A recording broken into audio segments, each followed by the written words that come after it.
예, 제가 모두반에서 했던 것처럼 그 우원식 의장님 뵙고 저희가 개혁신당도 국회 다원성의 일원으로서 젊은 세대를 위한 목소리를 계속 내겠다라는 말씀을 드렸고, 무엇보다도 지난 1년 동안에 우원식 의장님의 임기 초반부에 워낙 격동의 대한민국이었기 때문에 남은 1년 동안에는 여러 가지 과제에 있어서 다원성을 확보하고 여러 가지 목소리를 담아내는 역할을 좀 해주셨으면 하는 그런 말씀을 드렸습니다. 사실 지금 이재명 정부가 최근에 지지율 정체기 또는 조정기를 겪고 있는 상황 속에서 정부가 조급해하는 모습이 더러 보이는 것 같습니다. 그런데 대통령의 임기는 5년이고 그것을 원만하게 이끌어가려 그러면은 어느 정도 너무 빠르게 가는 것보다는 숨고르기를 하면서 가는 것이 중요할 것 같다, 그런 생각이 들고요. 특히 최근에 노란봉투법이나 이런 것들은 대한민국의 산업 구조나 노동 관계를 완전히 바꿔버릴 수 있는 법이기 때문에 이런 것들은 신속하게 가는 것보다는 많은 사람의 합의로 정확하게 가는 것이 중요하다, 이런 취지로 이야기 좀 했습니다. 그래서 아마 이제 하반기에 예산 국면부터 시작해가지고 국회가 많이 시끄럽겠지만은 적어도 지금의 약간 초반에 보이는 정부 여당의 독주와 같은 모양새가 지속되진 않았으면 좋겠다, 그런 생각입니다.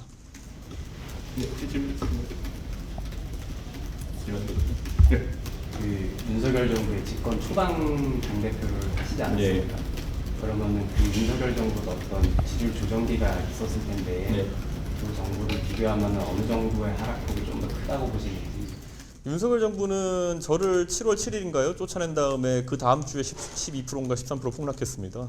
그렇기 때문에 그거는 완전히 정책적인 면 이런 것보다는 윤석열 대통령의 개인적인 그런 어떤 일탈행위 때문에 그랬다 볼 수 있는 거고요.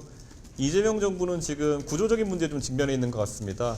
한편으로는 대내외적인 경제 여건이 너무 안 좋기 때문에 그에 대한 적확한 해법을 내놓아야 되는데, 우선 지금 시장이 쿠폰 주도 성장이라고 제가 이름 붙였던 소비 쿠폰 위주의 해법에 대해 가지고 부정적인 시각을 갖고 있는 것 같다, 이런 생각입니다. 소비 쿠폰이 초기엔 기대감이 있었지만은 자영업자분들이 이제 그 돈이 다 거의 집행되어 가는데 실질적인 효과를 보지 못해서 굉장히 불편한 이야기를 하시는 경우도 많고, 계속 이런 식의 쿠주성이라는 것이 이 상황에 대안이냐라는 의문이 지속될 것으로 보입니다. 제가 소주성과 비교해서 쿠주성이라고 얘기했는데요. 소득주도 성장은 그나마 최저임금 한계선에 있는 노동자들이 임금을 직접적으로 늘리는 효과를 갖게 되지만은, 쿠폰주도 성장은 소비의 주체인 그런 일반 소비자가 솔직히 가장 취약한 소상공인에게 추가 지출을 한다는 그런 보장이 없는 제도입니다.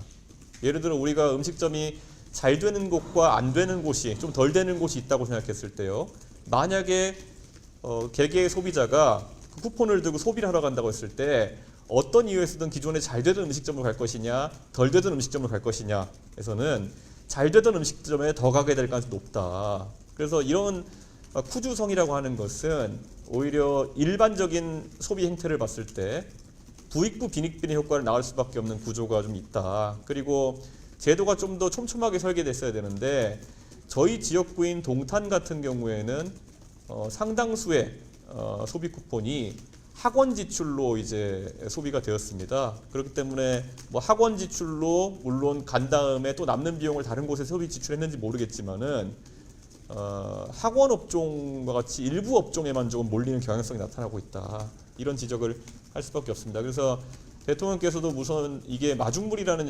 의미로 시작하셨겠지만은 경제를 살리는 근본적인 대책이나 이런 것에 대해 가지고 좀 더 심도 있는 해법을 내놨으면 좋겠다. 그리고 코스피 같은 경우에도 기대감 때문에 처음에 이제 좀 올랐던 측면이 있지만 지금도 조정기가 아주 세게 오고 있는 그런 상황인데, 결국 국가와 기업의 펀디멘털이라고 하는 기초 체력을 키우는 거에는 답이 없다. 그것을 항상 염두에 두고 정부 여당이 국정 운영했으면 좋겠습니다. 하나만. 예. 그 이제 국회의장님이 기자간담회에서 이제 이준석 대표님의 이제 제명 관련한 질문을 받고 예. 그래서 그것만 얘기하신 건 아니지만 신속하게 좀 임기직을 구성하겠다라고 예. 말씀하셨는데, 그런 일련의 상황에 대해서 어떻게 생각하시는지. 저는 국회의원의 제명이라는 건 가볍게 얘기해서도 안 되는 것일 뿐더러 제가 TV 토론회에서 검증성 발언을 했다는 것이 제명의 사유가 될 수 있다고 생각하지 않습니다.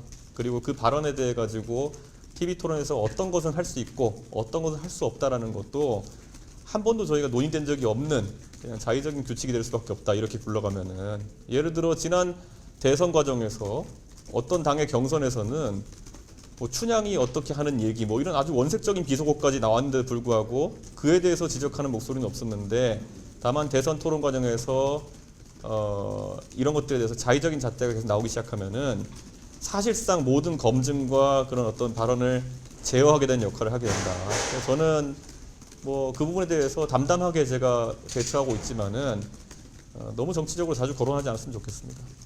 예, 여기까지 하겠습니다. 감사합니다.